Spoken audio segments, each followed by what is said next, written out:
कव्वे भैया, तुम्हें याद है ना, जब पिछली दफा हम परावास करके पूर्व वाले जंगल में गए थे तो पक्षियों ने कैसे हमारी इज्जत की थी। हमें जरा भी ये महसूस नहीं होने दिया था कि हम परावासी हैं। हाँ हाँ चिड़िया, मुझे अच्छे से याद है वो अमरूद और वो चावल के दाने जो हमें हर रोज नाश्ते में मिलते थे। और ये भी याद ही होगा कि कैसे ज्यादा अमरूद खाकर तुम्हारे पेट में दर्द शुरू हो गया था और फिर कैसे तोते की दवाई ने मिनटों में तुम्हारा दर्द दूर किया था। हाँ चिड़िया, ये बात तो मैं सारी जिंदगी नहीं भूल सकता।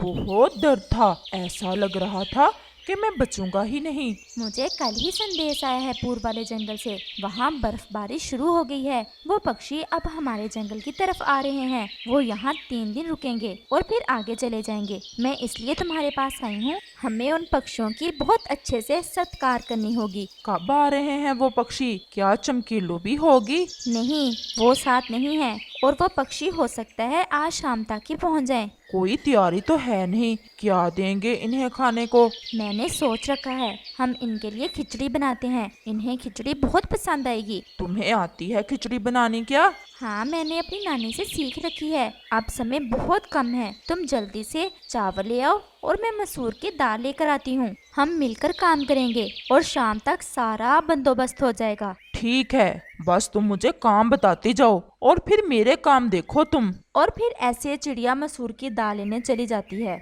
अभी तो बहुत समय है, ये चिड़िया भी बेचारी हर काम जल्दी में ही करती है। थोड़ा आराम कर लूं, ले आऊंगा चावल भी। और ऐसा सोचते हुए कौवा लेट जाता है। नदी के पास थे मसूर की दाल के पौधे। कहाँ गए, कहाँ गए? हाँ, मिल गए।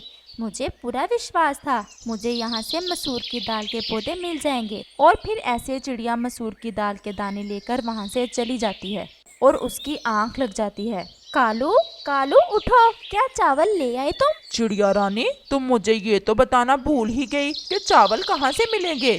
भला मुझे क्या पता, मैंने कौन सा कभी खाए हैं चावल। कालू, हम पक्षी जंगल में ऊंची उड़ान लेकर ही अपना भोजन ढूंढते हैं। ऐसा तो मुझे भी नहीं पता, लेकिन पश्चिम की तरफ जो बड़ा पेड़ है इसके पास होते हैं चावल के पौधे। अच्छा, मैं ले आती हूँ और तुम जल्दी से पहाड़ों की तरफ जाओ और थोड़ा नमक ले आओ। हाँ हाँ चिड़िया रानी, ये ठीक है, तुम चावल ले आओ और मैं नमक ले आता हूँ, ये मैं कर लूँगा।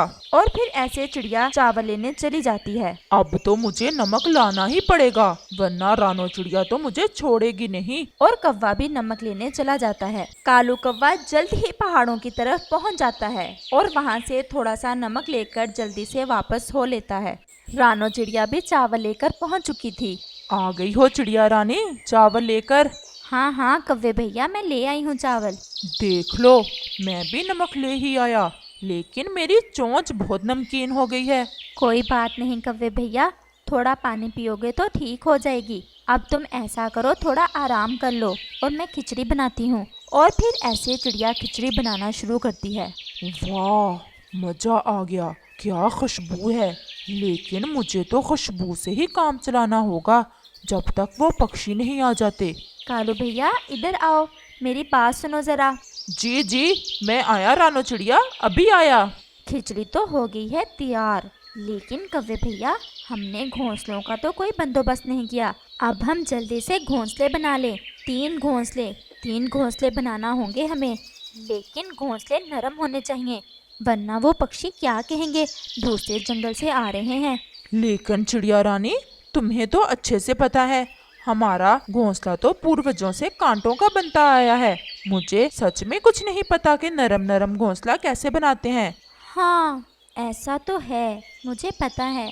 अच्छा, फिर तुम यहाँ ही बैठो खिचड़ी के पास, मैं पास वाले पेड़ पर घोंसले बनाती हूँ। मैं कर लूँगी, तुम चिंता ना करो।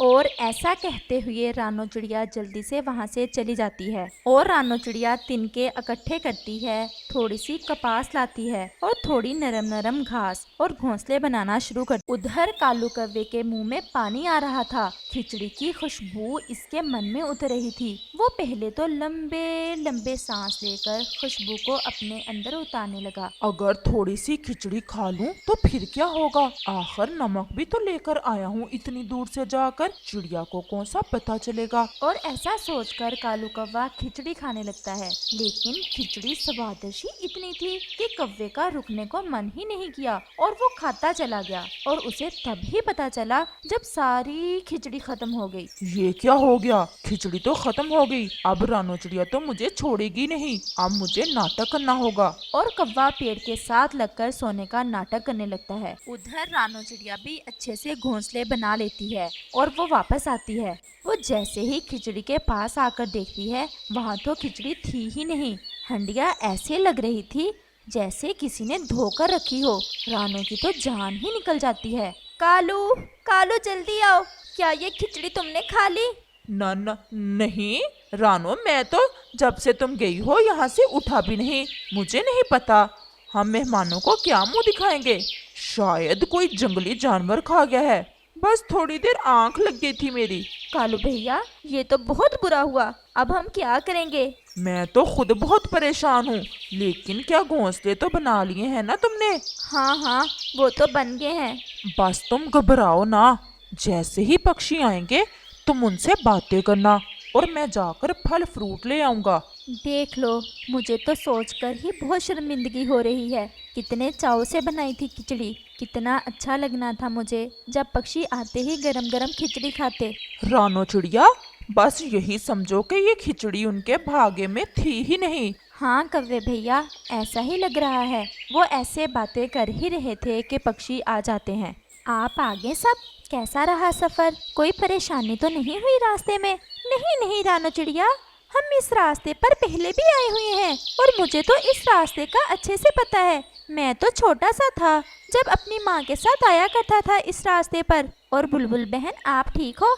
हम सब ठीक हैं रानो चिड़िया। सुनाओ भी तोते, वो जो रास्ते में अमरूदों का बाग आता है, वहाँ तो जरूर रुके होगे तुम। नहीं कालू, क्या बताऊं, सुबह से सफर शुरू किया, बस यही सोचते रहे कि यहाँ रुकते हैं, यहाँ रुकते हैं। ऐसा ही सोचते सोचते हम यहाँ तक पहुँच गए। हमने रास्ते में कहीं भी पड़ाव नहीं किया। ये सुनकर रानो चिड़िया और भी परेशान हो जाती है, लेकिन इसके पास तो इस समय कुछ भी नहीं था। खिचड़ी तो कालू कौवा चट कर गया था।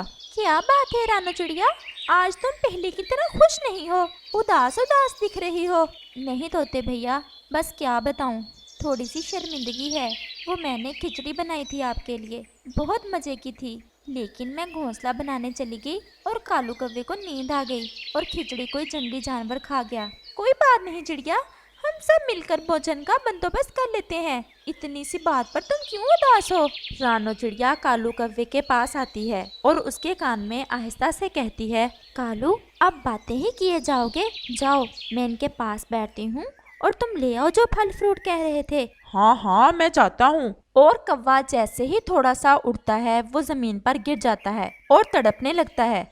सब पक्षी ऐसा देख परेशान हो जाते हैं। क्या हुआ कौवे भैया, तुम ठीक नहीं लग रहे? हाय रानो चिड़िया, मेरे पेट में बहुत ज्यादा दर्द हो रहा है, मैं मर रहा हूँ। चिड़िया कुछ करो, मेरा विश्वास करो, मैं बहुत तकलीफ में हूँ। हाय। तोते भैया, आप ही देखो, मुझे तो कुछ समझ नहीं आ रहा, क्या हुआ है कालू को? वो अमरूदों वाली बात याद है? हाँ हाँ तोते भैया, हम आज ही वो बात करके हंस रहे थे। हाँ बे कालू, कहाँ है दर्द? यहाँ यहाँ पेट के दरमियान में। अच्छा, जरा बताओ तो, तुमने सुबह से क्या खाया है? कुछ नहीं, मैंने तो कुछ भी नहीं खाया।